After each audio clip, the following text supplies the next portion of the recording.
3 নম্বর বগিতে আসাবের মা সাজেদা বেগম বসে আছেন। তার সামনে পানের বাটা খোলা। পান, সুপারি, চুন, খয়ের সবই আছে। আসল বস্তু নেই, জর্দা নেই। জর্দা ছাড়া পান কেউ খায়? তার পরিষ্কার মনে আছে, পানের কৌটায় জর্দা তিনি নিজের হাতে নিয়েছেন। সেই জর্দা কোথায় গেল? অবশ্যই আসাব সরিয়েছে। জর্দা খেলে এই হয় সেই হয়, বেশি ডাক্তারি শিখে গেছে। এদেরকে সকাল বিকাল 2 বেলা থাপড়াতে হয়। দরজায় টুকটাক শব্দ উঠেছে। সাজেদা বললেন, কে? দরজা সামান্য ফাঁক হলো। চিত্রা মুখ বের করে বলল, আসবো? সাজেদা বললেন, এসো। তোমার নাম চিত্রা? আশা বলেছে তুমি আমার সঙ্গে রাতে থাকবে। বসো, আমার কোনো অসুবিধা নেই। চিত্রা বসল। সাজেদা মেয়েটার দিকে তাকিয়ে আছেন। এত সুন্দর সুন্দর মেয়ে যেখানে সেখানে দেখা যায়, শুধু তিনি তার ছেলের জন্য মেয়ে খুঁজে পান না। সুন্দরী মেয়ে হঠাৎ পেয়ে গেলে জানা যায় মেয়ের প্রেম আছে। আজকালকার মেয়ে প্রেম ছাড়া থাকতেই পারে না। তার পাশে বসা মেয়েটাকে পছন্দ হচ্ছে। দেখা যাবে এই মেয়ে বিবাহিতা কিংবা প্রেম কুমারী। একসঙ্গে 2-3টা প্রেম করে যাচ্ছে। সাজেদা ভাইবা সেশনের জন্য তৈরি হলেন। রূপবতী কোনো তরুণী দেখলেই তিনি ভাইবা নেবার জন্য ব্যস্ত হয়ে পড়েন। তিনি জর্দা ছাড়া পান মুখে দিয়েছেন। মুখ মিষ্টি হয়ে আছে। মিষ্টি মুখে কথা বলতেই ইচ্ছা করে না। তোমার কি বিয়ে হয়েছে? জি না। বিয়ের কথাবার্তা হচ্ছে? না। যাচ্ছ কোথায়? দিনাজপুরে, আমার বড় মামার কাছে। হঠাৎ বড় মামার কাছে কেন যাচ্ছ? উনি অসুস্থ, ওনাকে দেখতে যাচ্ছি। ওনার কি অসুখ? হার্টের অসুখ। হার্টের অসুখ? দিনাজপুরে বসে আছেন কেন? আমি ওনাকে ঢাকায় আনার জন্য যাচ্ছি। বাবা কি করেন? বাবা বেঁচে নেই। যখন বেঁচে ছিলেন তখন কি করতেন? ব্যাংকে চাকরি করতেন। মা বেঁচে আছে? জি না। সাজেদা স্বস্তির নিঃশ্বাস ফেললেন। মেয়েটার এখনো বিয়ে হয়নি কেন তা পরিষ্কার হয়েছে। এই মেয়ে কঠিন এতিম। বাবা মা দুজনই নেই। কার দায় পড়েছে এতিম মেয়ে ঘরে ঢুকানোর? শ্বশুর শাশুড়ির আদর ছাড়া বিয়ে কি হয়? স্ত্রীর ভালোবাসা হিসাবের মধ্যে আসে না, শ্বশুর শাশুড়ির ভালোবাসা আসে। আশাবের সঙ্গে এই মেয়ের বিয়ের কিছুমাত্র সম্ভাবনা নেই জেনে সাজেদার ভালো লাগছে। মেয়েটার সঙ্গে এখন নিশ্চিন্ত মনে কথা বলা যাবে। যদি জানা যায় এই মেয়ে একসঙ্গে 3টা প্রেম করে বেড়াচ্ছে, তাহলেও কিছু এসে যায় না। প্রেম করে বেড়ালে বরং ভালো। সাজেদা বললেন, ঘুমের সময় তুমি কি নাক ডাকো? চিত্রা থতমত খেয়ে বলল, না। সাজেদা বললেন, আমি ডাকি। আমার ঘরে ঘুমাবে, ভালো কথা। এটা মাথার মধ্যে রাখবে। মাঝরাতে আমার ঘুম ভাঙিয়ে বলবে না আমি এই কামরায় ঘুমোবো না। একবার ঘুম ভেঙে গেলে আমার আর ঘুম আসে না। জি আচ্ছা। বাথরুমের পাশের কামরায় একটা ডেড বডি যাচ্ছে, শুনেছ? জি শুনেছি। গন্ধ পাচ্ছ না? মরা মানুষের গন্ধ? পাচ্ছি না। তোমার কি নাক বন্ধ? লাশের গন্ধে আমার শরীর উল্টে আসছে। রেল কোম্পানির কারবারটা দেখো, ডেড বডি নিয়ে রওনা হয়েছে। তার আত্মীয় স্বজনের আক্কেল দেখো। তোরা নিজেরা যা, একটা মাইক্রোবাস ভাড়া করে চলে যা। মাইক্রোবাসে একটা লাল ফ্ল্যাগ ঝুলিয়ে দিবি, সবাই সাইড দেবে। হোস করে চলে যাবি। ট্রেনের অতগুলি যাত্রীকে বিপদে ফেললি কি মনে করে? চিত্রা চুপ করে রইল। ভদ্রমহিলা বিরক্ত গলায় বললেন, একটা কাজ করো, আমার ছেলেকে খুঁজে বের করো। তাকে বলো জর্দার ব্যবস্থা করতে। কোথা থেকে ব্যবস্থা করবে সে জানে। চিত্রা উঠে দাঁড়ালো। সাজেদা মনে মনে আফসোসের নিঃশ্বাস ফেললেন। কি সুন্দর লম্বা একটা মেয়ে। শুধু যদি এতিম না হতো। শাড়িটাও পরেছে সুন্দর করে। শাড়ির ওপর চাদরের কাজটাও ভালো। তবে হাতি ঘোড়ার ছবি আঁকা। এমন চাদর গায়ে দিয়ে নামাজ হবে না। প্রশ্ন করলে দেখা যাবে মেয়ে নামাজই পড়ে না। তারপরেও জানা থাকা ভালো। সাজেদা বললেন, তুমি নামাজ পড়ো? মাঝে মধ্যে পড়ি। এটা কেমন কথা? মাঝে মধ্যে পড়ি মানে কি? তুমি কি মাঝে মধ্যে ভাত খাও? ভাত তো 3 বেলাই খাও। দোয়া মাছুরাটা বলো দেখি। চিত্রা বলল, আমি জর্দার ব্যবস্থা করে তারপর বলি। চিত্রার মোবাইল বাজছে। লিলির টেলিফোন। লিলি আজ ঘুমাবে না, সারা রাত জেগে থাকবে। কিছুক্ষণ পর পর টেলিফোন করে বিরক্ত করবে। চিত্রা মোবাইল হাতে কামরা থেকে বের হয়ে এলো। চিত্রা হ্যালো বলতেই ওপাশ থেকে লিলি বলল, 6 বার রিং হবার পর ধরলি, ব্যাপার কি? শোন, তোর জন্য একটা ভালো খবর আছে। কি খবর? মামা জানিয়েছেন সেলুন কারে একজন মন্ত্রী যাচ্ছেন ময়মনসিংহ পর্যন্ত, স্বরাষ্ট্রমন্ত্রী। উনি নেমে গেলেই তুই সেলুন কারে দাখিল হয়ে যাবি। কোনো সমস্যা নেই, রাজার হালে যাবি। থুক্কু, রানীর হালে যাবি, কুইন অফ দিনাজপুর। হু হু করছিস কেন? এরকম একটা নিউজ দিলাম, তুই লাফিয়ে উঠবি তা না সুখ না। আর শোন, তোর কামরায় যে বুড়ো উঠেছে ওনার খোঁজ পাওয়া গেছে। উনি তো খুব নামকরা মানুষ, প্রফেসর রশিদ, আমেরিকার কর্নেল ইউনিভার্সিটির ম্যাথমেটিক্সের ফুল প্রফেসর। ম্যাথমেটিক্সের নোবেল প্রাইজের ব্যবস্থা থাকলে উনি অবশ্যই নোবেল পুরস্কার পেতেন। তার সম্পর্কে খবর কোথায় পেয়েছিস? মামা জানিয়েছেন তোর কামরাটা খালিই ছিল। উনি যখন টিকিট চাইলেন তখন ওনাকে দিতেই হয়েছে। এখন বুঝেছিস? চিত্রা, তুই বরং ওই বুড়োর সঙ্গেই থাক। বুড়ো তোর গায়ে হাত রাখলে ভালো, সবাইকে বলতে পারবি বিখ্যাত একজন মানুষ আমাকে হাতাপিতা করেছেন। চুপ কর। ফান করলে তুই রেগে যাস কেন? তোর ফান আমার ভালো লাগে না। চিত্রা শোন, সেলুন কারে দাখিল হবার পর সেখান থেকে সুবিধা অসুবিধা আমাকে টেলিফোন করে জানাবি। আমি নিজে সেলুন কার্ড দেখিনি। তোর কাছে যদি শুনি জোশ, তাহলে প্রোগ্রাম করে তোকে নিয়ে একবার সেলুন কারে ঘুরবো। আচ্ছা। সারা রাত আমার মোবাইল খোলা থাকবে, সমস্যা মনে করলে আমাকে জানাবি। তোর জন্য আরেকটা সারপ্রাইজ আছে। আবার কি সারপ্রাইজ? এখন বললে তো সারপ্রাইজ থাকবে না, যখন ঘটবে তখন জানবি। Interesting surprise. খোদা হাফেজ। Good night, sleep tight. Rashid সাহেব সিগারেট খেতে বের হয়েছেন, তবে এবার করিডোরে না, দরজার পাশে এসে দাঁড়িয়েছেন। দরজার একটা জানালা সামান্য খোলা। খোলা জানালায় শীতের বাতাস ঢুকছে। প্রবল হাওয়াতে সিগারেট টানা মুশকিল, তবে তার তেমন অসুবিধে হচ্ছে না। রেলের অ্যাটেন্ডেন্ট জানালার পাশে বসার জন্য সবুজ রঙের একটা প্লাস্টিকের চেয়ার এনে দিয়েছে। তিনি অ্যাটেন্ডেন্টের ব্যবহারে মুগ্ধ হয়েছেন। তার ইচ্ছা করছে এক্ষুনি তাকে বকশিশ দেন। 500 টাকা দিয়ে দিলে কেমন হয়? 500 টাকা এমন কিছু টাকা না, $7 কম। $20 বকশিশ তাকে প্রায় দিতে হয়। টাকাটা এক্ষুনি দিয়ে দেওয়া দরকার। নামার সময় তড়িঘড়ি করে নামবেন, বকশিশ দিতে ভুলে যাবেন। চেয়ারে বসতে বসতে রশিদ সাহেব বললেন, বাবা, তোমার নাম কি? অ্যাটেন্ডেন্ট বলল, স্যার, আমার নাম বশির। তোমার ব্যবহারে আমি মুগ্ধ হয়েছি। তোমার জন্য 500 টাকা বকশিশ স্যাংশন করেছি। আমার মনে না থাকলে তুমি চেয়ে নেবে, এতে দোষের কিছু নেই। এই ট্রেনে যাত্রী সর্বমোট কতজন আছে বলতে পারো? আন্দাজ করে বললেও হবে।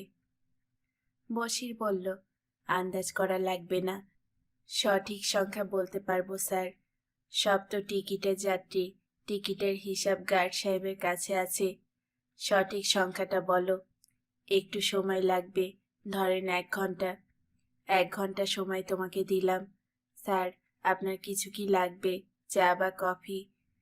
চা বা কফি কিছু লাগবে না। আমি রাত 9টার সময় 2 থেকে 3 পেগ হুইস্কি খাবো। হুইস্কি সঙ্গে নিয়ে এসেছি। তুমি একটা গ্লাস দেবে। বরফ কি দিতে পারবে? পারবো স্যার, বুফে কারে ফ্রিজ আছে। Very good. স্যার, আপনার সিগারেট কি লাগবে? আপনার হাতের প্যাকেটটা তো মনে হয় শেষের দিকে। সিগারেট লাগবে না, সঙ্গে অনেক আছে। আমি রোস্টেড সিগারেটে অভ্যস্ত হয়ে গেছি। আমেরিকার বাইরে যখন যাই সুটকেস ভর্তি সিগারেট নিয়ে যাই। বশির, আমার রুমমেট মেয়েটি কোথায় জানো? বুফে কারে দেখেছিলাম। তাকে কিছু বলবো? কিছু বলতে হবে না।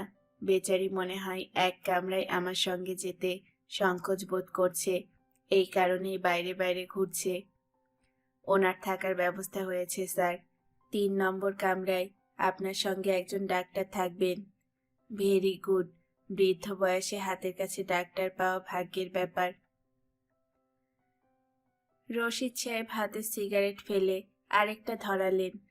বশির এখন কাছে দাঁড়িয়ে আছে। সে এই মুহূর্তে অতি গুরুত্বপূর্ণ একটা সিদ্ধান্ত নিয়েছে। বুড়ো মানুষটার কাছ থেকে 500 টাকা সে নেবে না, কিছুতেই না। এমন সিদ্ধান্ত সে কেন নিয়েছে নিজেই বুঝতে পারছে না। কোনো কারণ ছাড়াই বুড়ো মানুষটাকে তার ভালো লাগছে। বশির, জি স্যার, আমি 21 বছর পরে দেশে এসেছি। ভালো করেছেন। মোটেই ভালো করিনি। আমার কাছে মনে হচ্ছে আমি অচেনা এক দেশে ঘুরছি। এরকম কেন মনে হচ্ছে তাও বুঝতে পারছি না। একা এসেছেন স্যার, ম্যাডামকে নিয়ে আসেন নাই? বিয়ে করিনি, ম্যাডাম পাবো কোথায়? পোস্ট ডক করার সময় স্পেনের এক মেয়ের সঙ্গে মোটামুটি পরিচয় হয়েছিল। মেয়েটিকে প্রপোজ করেছিলাম, সেও রাজি হয়েছিল। শেষ পর্যন্ত বিয়েটা হয়নি। মেয়ের নাম ইয়েন্ডা, সেই স্ট্যাটিস্টিক্সের ছাত্রী ছিল। বশির বলল, বরফের ব্যবস্থা কি স্যার এখন করব? রশিদ সাহেব বললেন, এখন না, ঠিক রাত 9টায়। সময়ের ব্যাপারে আমি খুব পার্টিকুলার। যদিও জানি সময় বলে কিছু নেই। সময় আমাদের কাছে একটা ধারণা মাত্র, তার বেশি কিছু না। পাস্ট, প্রেজেন্ট, ফিউচার বলে কিছু নেই। বশির বলল, স্যার আমি খোঁজ নিয়ে আসি ট্রেনে মোট যাত্রী কতজন। যাও, জানালাটা বন্ধ করে দিন, ঠান্ডা লাগবে। ঠান্ডা লাগবে না, আমি ঠান্ডার দেশের মানুষ। ইয়েন্ডার কথা মনে পড়ায় রশিদ উদ্দিন হঠাৎ সামান্য বিষণ্ণ বোধ করছেন। ইয়েন্ডার সঙ্গে দীর্ঘ ট্রেন ভ্রমণের অভিজ্ঞতা তার আছে। ট্রেকের অবজারভেশন ডেকে মুখোমুখি বসে দুজন ঘন্টার পর ঘন্টা কাটিয়েছেন। পাশ দিয়ে চলে গেছে রকি মাউন্টেন। একটা বিখ্যাত গান আছে না, রকি মাউন্টেন নিয়ে, রকি মাউন্টেন হাই? কে গেয়েছে গানটা? চিত্রা বুফে কারে ডাক্তার আসাবের মুখোমুখি বসে আছে। সহজভাবেই গল্প করে যাচ্ছে। অপরিচিত একজনের সঙ্গে কথা বলার অস্বস্তি কাজ করছে না। তাদের টেবিল থেকে একটু দূরে কয়েকজন যুবক প্রাণ খুলে আড্ডা দিচ্ছে। তাদের মধ্যে একজন মনে হয় ওস্তাদ গল্পকার। কিছুক্ষণ পরপর সে নতুন এক একটা গল্প করছে। আশেপাশের সব বন্ধুরা হাসতে হাসতে গড়াগড়ি খাচ্ছে। গল্পকার ছেলেটির গায়ে নীল রঙের সোয়েটার, টকটকে লাল রঙের একটা মাফলারে সে কান ঢেকেছে। তাকে দেখে 3 ডাইমেনশন বাংলাদেশের পতাকার মতো লাগছে। চিত্রার ইচ্ছা করছে বাংলাদেশি ওই পতাকার কাছে গিয়ে বলে, আপনাদের সঙ্গে কিছুক্ষণ বসতে পারি? গল্প শুনব। অনেকদিন আমি হাসি না, আপনার গল্প শুনে হাসব। ইচ্ছা করলেও কাজটা তার পক্ষে সম্ভব না। লিলি থাকলে নির্বিকার ভঙ্গিতে ওই টেবিলে চলে যেত। গম্ভীর ভঙ্গিতে বলতো, আমাকে জায়গা দিন তো, যোগ শুনবো, আমি নিজেও শোনাবো। আশাব বলল, আপনার কি মনে হচ্ছে আমার মাকে রুমমেট হিসেবে নিতে পারবেন? চিত্রা বলল, কেন পারবো না? মা কিন্তু অনেক বিরক্ত করবে। রাতে ঘুমোতে দেবেন না, উদ্ভট সব ভূতের গল্প শুরু করবেন। সব ভূত উনি নিজেই দেখেছেন। চিত্রা বলল, মায়ের ওপর আপনার কি কোনো রাগ আছে? আশাব বলল, আছে। মা হচ্ছে এমন একজন মানুষ যার কাছে অন্যের মতামতের কোনো মূল্য নেই। আমার ডাক্তার হবার কোনো ইচ্ছা ছিল না। অন্যের রোগের ওপর আমি বেঁচে থাকবো ভাবতেই খারাপ লাগে। মার জন্য আমাকে ডাক্তারি পড়তে হয়েছে। আমার বাবার একটা গল্প শুনলেই বুঝবেন মা কেমন মহিলা। গল্পটা বলবো, আপনার শোনার ধৈর্য আছে? আছে, আপনি গল্প ভালো বলেন। আশা বলল, আমার বাবা ছিলেন খুবই নির্বিরোধী মানুষ। কারুর কোনো ঝামেলায় নেই। অফিসে যাবেন, অফিস থেকে ফিরে চুপচাপ বসে থাকবেন। তিনি একবার ঠিক করলেন সবাইকে নিয়ে কক্সবাজার যাবেন, সমুদ্র দেখবেন। তিনি ট্রেনের টিকিট কাটলেন, কক্সবাজারের হোটেল বুকিং দিলেন। তার উৎসাহের সীমা নেই। যেদিন যাব তার আগের দিন মা বললেন, কক্সবাজার সি বিচে চোরাবালি আছে, অনেকে চোরাবালিতে ডুবে মারা গেছে। বাবা বললেন, সমুদ্রে নামবো না। মা বললেন, বাদ বাদ, সমুদ্র বাদ, চলো সিলেটে যাই, জাফলং সুন্দর জায়গা। সিমিরা জাফলং গিয়েছিল, ছবি তুলে এনেছে, দেখার মতো জায়গা, সেখান থেকে ইন্ডিয়া দেখা যায়। বাবা বললেন, ইন্ডিয়া দেখার দরকার কি? মা বললেন, সমুদ্র দেখবারই বা দরকার কি, চোখ বন্ধ করে ঘরে বসে থাকো। আমাদের সমুদ্র দেখার পরিকল্পনা বাতিল হয়ে গেল। বাবা মারা গেলেন সেই বছরই। চিত্রা, আমি যদি একটা সিগারেট ধরাই, আপনি কি কিছু মনে করবেন? আমি কিছু মনে করব না। আশহাব সিগারেট ধরাতে ধরাতে বলল, মা 2 টিফিন ক্যারিয়ার ভর্তি খাবার নিয়ে এসেছেন। খাবারের প্রতিটি আইটেম আমাকে খেতে হবে, ভালো লাগুক বা নাই লাগুক, খেতে হবে। খাওয়া নিয়ে আরও ব্যাপার আছে। আর কি ব্যাপার? খাবারের প্রথম নলাটা মা আমার মুখে তুলে দেবেন, এতে নাকি ছেলে মেয়ের হায়াত বাড়ে। দৃশ্যটা চিন্তা করে দেখুন, আমি চোখ বন্ধ করে হা করে আছি, মা মুখে ভাতের প্রথম নলা তুলে দিচ্ছেন। চিত্রার হাসি আসছে। সে হাসি চাপতে চাপতে বলল, চোখ বন্ধ করে হা করে থাকবেন কেন? চোখ খোলা রাখবেন। চোখ খোলা রেখে সেই সময় মায়ের মুখ দেখব? নো। আশহাব সিগারেটে লম্বা টান দিল। ঠিক তখন অ্যাটেন্ডেন্ট বশির বলল, স্যার, আপনাকে আপনার মা ডাকেন। আশহাব চমকে উঠে সিগারেট জানালাতে ফেলে দিল। সে উঠে দাঁড়িয়ে সঙ্গে সঙ্গে বসে পড়ল। বশিরের দিকে তাকিয়ে বলল, আপনি মাকে বলুন আমি এখন আসতে পারবো না, একটু দেরি হবে। বশির চলে যেতেই আশহাব বিরক্ত গলায় বলল, মাকে কেমন ভয় পায় দেখেছেন? মার কথা শুনেই লাফ দিয়ে উঠেছি। চিত্রা বলল, দেখলাম। খুবই খারাপ লাগছে।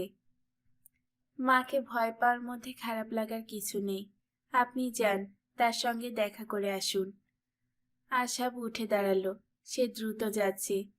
চিত্রার মনে হলো, এই মানুষটার বর্তমান চেষ্টা অ্যাটেন্ডেন্ট মার কাছে পৌঁছানোর আগেই পৌঁছানো, যেন মহিলাকে শুনতে না হয়, আমি এখন আসতে পারবো না। সাজেদা বেগম ছেলেকে দেখেই বললেন, আমাকে একা ফেলে কোথায় কোথায় ঘুরঘুর করছিস? আশহাব জবাব দিল না। সাজেদা বললেন, ওই মেয়েটা কোথায়? কোন মেয়েটা? রাতে আমার সঙ্গে থাকবে সেই মেয়েটা, নাম চিত্রা। আশহাব বলল, জানি না কোথায়। সাজেদা অবাক হয়ে বললেন, মিথ্যা কথা বলছিস কেন? অ্যাটেন্ডেন্ট আমাকে বলল তুই মেয়েটার সঙ্গে গল্প করছিলি, তুই বলে পাঠিয়েছিস আসতে পারবি না। ঘটনা কি? ওই মেয়ের সঙ্গে তোর কি? তুই কি ওই মেয়ের প্রেমে পড়ে গেছিস? 10 মিনিট কথা বললে প্রেমে পড়া যায়? তাহলে মিথ্যা কথা বললি কেন? কেন বললি? মেয়ে কোথায় তুই জানিস না? মুখ ভোঁতা করে থাকবি না, বল ওই মেয়ের সঙ্গে তোর কি? তোর গা থেকে ভুর ভুর সিগারেটের গন্ধ আসছে। তুই কি সিগারেট খেয়েছিস? কাছে আয়, মুখ শুকে দেখি। আশা বলল, মুখ শুকতে হবে না মা, আমি সিগারেট খেয়েছি। আজই যে প্রথম খাচ্ছি তা না, প্রায়ই খাই। কি বললি, প্রায়ই খাস? হ্যাঁ, খাই। সাজেদা বললেন, তোর ভাবভঙ্গি তো মোটেই ভালো মনে হচ্ছে না। এখন তো আমার মনে হচ্ছে তুই সুযোগ পেলে মদও খাস। আমার গা ছুঁয়ে বল তুই মদ খাস কি না? মা, আমি কয়েকবার খেয়েছি। হতভম্ব সাজেদা নিজেকে সামলে চাপা গলায় বললেন, তোর বাবা একবার বন্ধুর বাসা থেকে মদ খেয়ে এসেছিল, তাকে কি করেছিলাম মনে আছে? আশা বলল, মনে আছে। আমি যতদিন বাঁচবো ততদিন মনে থাকবে। যে অন্যায় সে রাতে তুমি করেছ তার কোনো তুলনা নেই। সাজেদা হতভম্ব গলায় বললেন, তুই আমার অন্যায়টা দেখলি? তোর বাপের অন্যায়টা দেখলি না? বন্ধুর বাসা থেকে মদ খেয়ে এসে আমাকে বলেছে জিরা পানি খেয়েছে, তার মুখে নাকি জিরার গন্ধ। আমাকে জিরা চেনায়, আমি জিরার গন্ধ চিনি না? আমি মশলা ছাড়া রাঁধি? আশাব কামরা থেকে বের হলো। মার একটানা কথা শুনতে অসহ্য লাগছে। মা কথা বলতেই থাকবেন, একসময় কাঁদতে শুরু করবেন। আশাব করিডরে এসেই সিগারেট ধরালো। সিগারেটে টান দেওয়ার সঙ্গে সঙ্গে তার মনে হলো মার সঙ্গে এতটা বাড়াবাড়ি না করলেও চলতো। সমস্যার সমাধান অবশ্যই দ্রুত করা যাবে। মার সামনে বসে বললেই হবে, মা মুখে ভাত তুলে দাও। এই কাজটা সে এক্ষুনি করবে, নাকি কিছু সময় নেবে? খুব খুব করে কাশির শব্দে আশাব তাকালো। বুড়ো ভদ্রলোক কাশছেন। দরজার পাশে প্লাস্টিকের চেয়ারে রশিদ সাহেব বসে আছেন, হাতে কাগজ কলম, হিসাব নিকাশ হচ্ছে। এই বুড়োর সঙ্গে রাত কাটাতে হবে, আগে পরিচয় করে নেওয়া ভালো হবে। যদি তেমন অসহনীয় হয় তাহলে বুফে কারে বসে থাকাটাও খারাপ না। আশাব এগিয়ে গেল। বুড়োর সঙ্গে রাত কাটাবার একটা সুবিধা আছে, বুড়ো সিগারেট খায়। এত দূর থেকেও তার গা থেকে নিকোটিনের কড়া গন্ধ আসছে। রশিদ সাহেব খাতায় কিছু হিসাব নিকাশ করছেন। এই মুহূর্তে তার হাতে সিগারেটের বদলে কলম। সিগারেট বিপজ্জনক ঠোঁটে ঝুলে আছে, যে কোনো মুহূর্তে ঠোঁট থেকে খসে পড়তে পারে। বৃদ্ধের নজর হাতের কাগজে। বসির নামের অ্যাটেন্ডেন্ট তাকে ট্রেন যাত্রীর পুরো সংখ্যা দিয়েছে। ফুল টিকিট যাত্রী 622 জন, হাফ টিকিট যাত্রী 18 জন, ইঞ্জিনের সঙ্গে ড্রাইভার সহ 4 জন, গার্ড রুমে 2 জন, জেনারেটর রুমে 3 জন। রশিদ সাহেব গম্ভীর মনোযোগে তাকিয়ে আছেন। যাত্রীর সংখ্যার গুণভাগ চলছে। আশাব এসে দাঁড়ানো মাত্র রশিদ সাহেব বললেন, আপনি তো ডাক্তার, আমার সঙ্গে যার থাকার কথা। আশাব বলল, জি। কটা বাজে দেখুন তো? 9টা 10।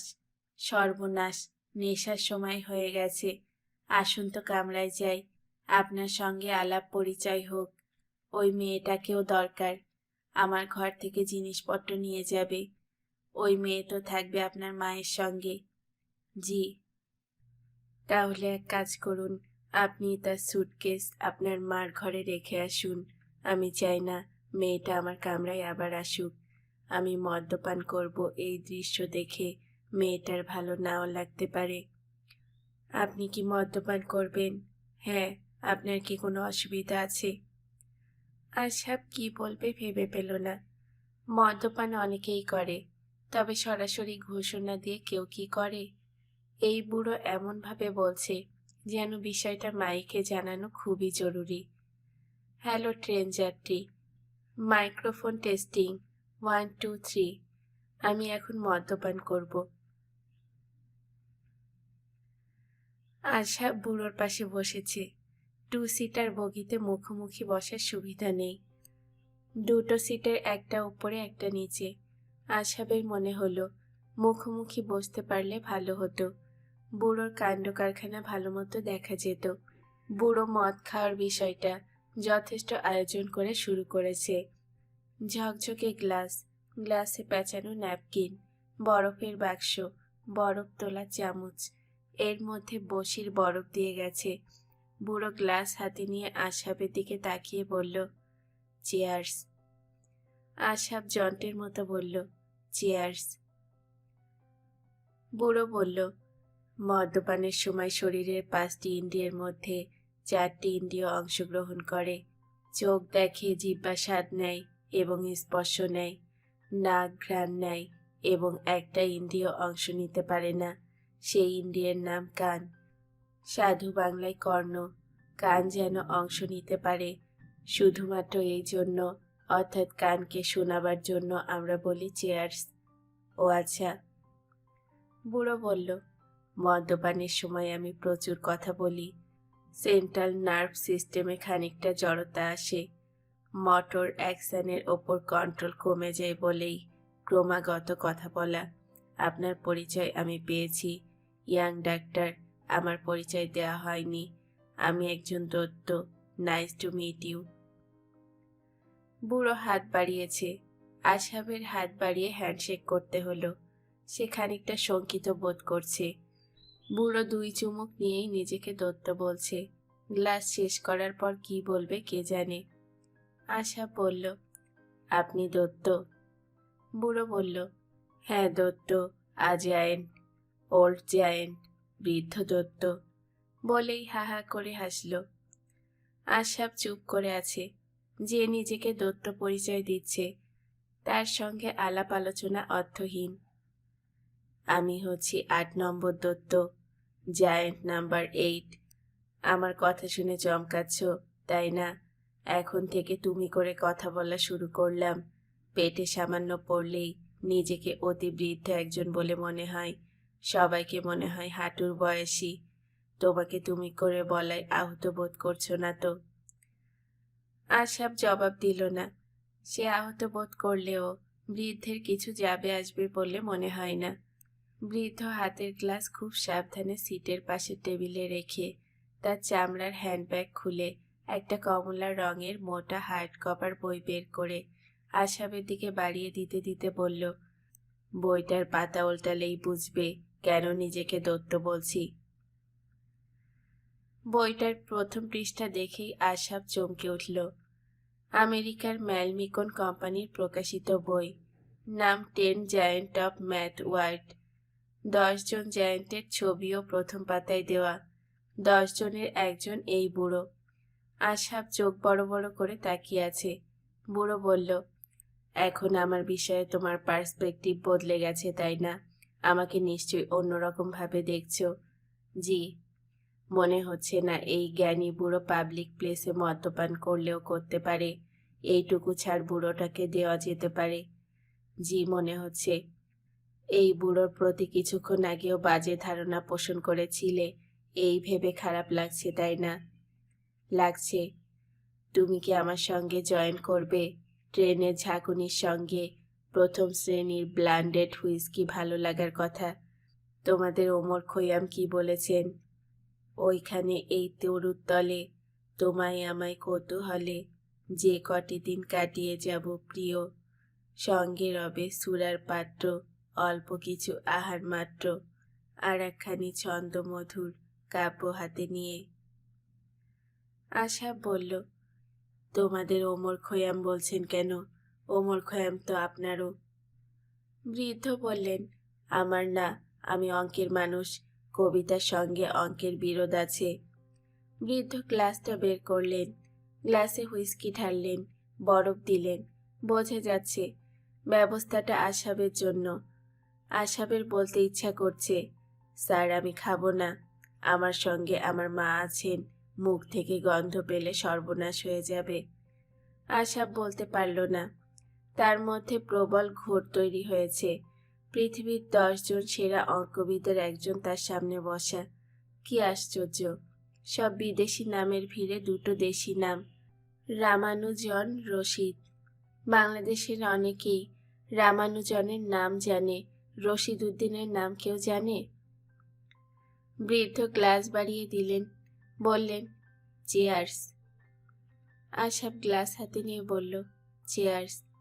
সে ঠিক করেছে গ্লাসে চুমুক দেবে না। ভদ্রতা রক্ষার জন্য গ্লাস হাতে নিয়ে বসে থাকবে। মাঝে মাঝে গ্লাসে ঠোঁট লাগাবে, চুমুক দেওয়ার ভান করবে।